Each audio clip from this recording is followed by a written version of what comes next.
Beleza, vamos falar agora então sobre cor. A gente já falou sobre tamanho, sobre peso, e agora vem a terceira parte de como criar uma boa hierarquia tipográfica, que é mudando as cores, tá? E quando a gente trabalha com cores, é outro universo completamente diferente. Talvez eu grave um curso inteiro só falando sobre cores, mas por agora eu vou mostrar o suficiente para você entender como que a gente trabalha com cores dentro de uma hierarquia tipográfica.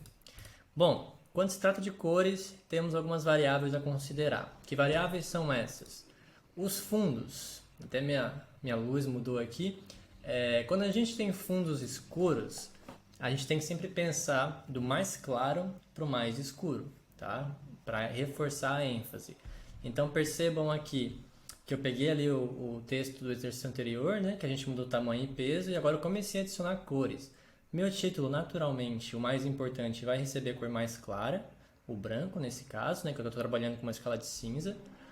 O subtítulo um pouco mais escuro do que o título e o texto um pouco mais escuro do que o subtítulo. Aqui, como são links, eu decidi colocar em branco e adicionar ali um underline para reforçar que são clicáveis. Mas eu poderia muito bem ter usado uma cor, sei lá, azul, vermelho, qualquer outra cor, para gerar mais ênfase ainda, tá? Agora, quando a gente tem fundos brancos, né, ou fundos claros, a gente vai trabalhar com o oposto. O mais importante recebe a cor mais escura. Na escala de cinza é o cinza escuro.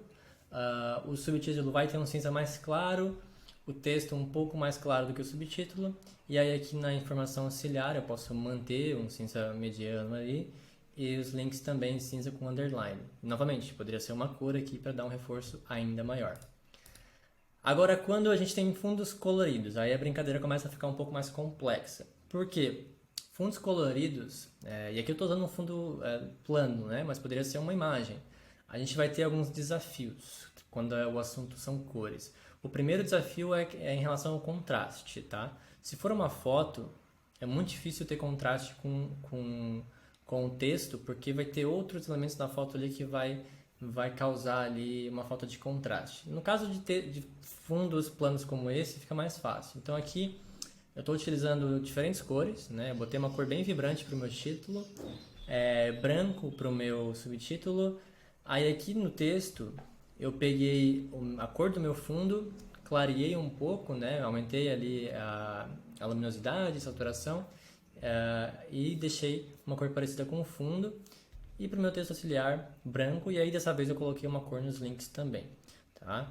Eu poderia ter trabalhado com toda a escala de branco aqui, mas ao invés de cinza, né, na escala, eu utilizaria variações do meu fundo, porque fica mais interessante, a gente vai ver isso daqui para frente.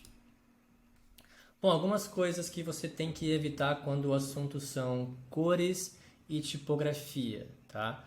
Aqui no lado, vocês estão vendo um componente que utiliza azul para todos os textos. Isso parece estranho, mas é bem comum, tá? Eu mesmo, vendo alguns designs antigos que eu fazia, eu costumava colocar a minha cor primária, por exemplo, o azul, em diferentes tons para todos os textos e elementos, tá? Aí depois eu entendi que, na verdade, as cores elas têm que ser utilizadas somente onde a gente tem ações ou é algo interativo, porque aí a gente evidencia ainda mais o que é clicável. Então percebam a diferença gritante de quando eu utilizo uma paleta de cores em tons de cinza e aí eu reservo a minha cor primária ou a minha cor principal da paleta somente para o link. Tá? Então evite utilizar cores para os seus textos. Tente priorizar a escala de cinza quando você tiver fundos claros e tudo mais. Outra coisa também, e a gente vai falar mais sobre isso na aula de contraste, né? Aqui eu peguei uma parte do site da Apple, né, da loja, e aí eu desaturei um pouco as cores, e percebam que por mais que eu tenha uma hierarquia tipográfica boa em relação a tamanhos e pesos, as cores elas não reforçam a nossa hierarquia, tá? E aí a versão original deles é essa aqui de baixo, então percebam que aqui é um cinza bem escuro, aqui já começa um cinza um pouco mais claro, e aí a gente tem esse reforço com as cores também. E a diferença é gritante, tá? Outra coisa também, complementando aquilo que eu falei lá, se você estiver trabalhando com fundo colorido. Se você coloca um título branco e aí uma informação auxiliar em cinza, porque você decidiu utilizar uma escala de branco para o cinza, você vai ver que o contraste desse cinza com a sua cor de fundo não vai ser tão boa se você utilizasse, por exemplo, a cor de fundo com uma luminosidade maior e uma saturação maior, tá? Então, assim, eu particularmente recomendo que em situações como essa, evite usar cinza nos fundos coloridos. Priorize a cor do fundo, só que mais saturada e com mais luminosidade. Bom, pegando o exercício da onde a gente parou lá na aula sobre pesos, né? A gente tem aqui nossa composição com os tamanhos e pesos bem definidos, agora a gente vai aplicar as cores.